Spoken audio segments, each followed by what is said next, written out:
towards us if it doesn't make sense. But like, what's some things holistically that you're seeing out there that are some really good options for treating myofascial pain? Laughed at Cindy when she asked me to do this podcast because she knows how much I love Shockwave. Yeah. Because Shockwave is one of my, it's absolutely, as a modality, it is phenomenal. I don't know if you know, but in the horse world now, we're not allowed to Shockwave horses before a race I've heard about this. Like, because they did so well. I was just going to ask, is it because it's more of that analgesic effect that's happening where they Yes.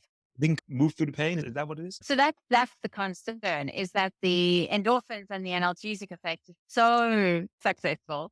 A lot of things such as certain things like photobiomodulation and light therapy and things like that, really, really helpful at the time, but it doesn't seem to have the extensivity as Shockwave. So Shockwave, analgesic effect can last up to 72 hours with Shockwave. Wow. Which is huge. Just looking at it from a pain perspective, if we can take that pain away for 72 hours, think about the processes that we can put into play from a neuroplasticity perspective and a biomechanical perspective to change things repetitively so that, we have this total different neurological input. And I really like Shockwave for a number of reasons. There's very, very little that I find personally as a practitioner, I can do with tendon ligaments and things on a really deep level that is super effective.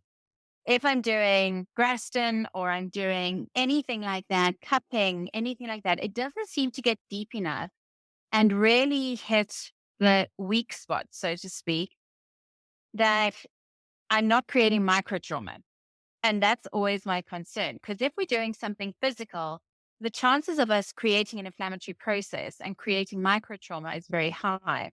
So now the body doesn't only have to heal the original injury, it also has to heal what I've done to it.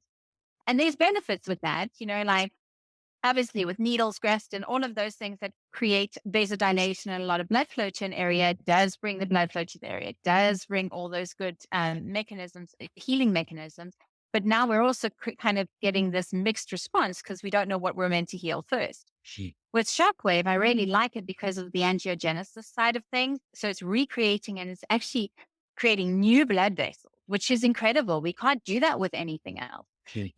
Yes, potentially PRP and some stem cells and mesenchymal stuff. Yes, sure. But it's on such a different level. And the fact that we have seen mesenchymal stem cell growth with Shockwave is incredible. That just brings our healing potential up to such a different level without introducing any kind of invasive thing.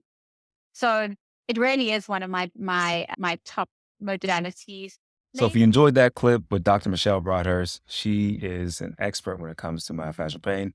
Make sure that you head on over to the Rehab Lab page and listen to her full episode. There's a ton of guests in there that have just provided so much insight and wisdom. So I know you're going to love it. Going over to the Veterinary Shockwave resource page, you can find more of the episodes there.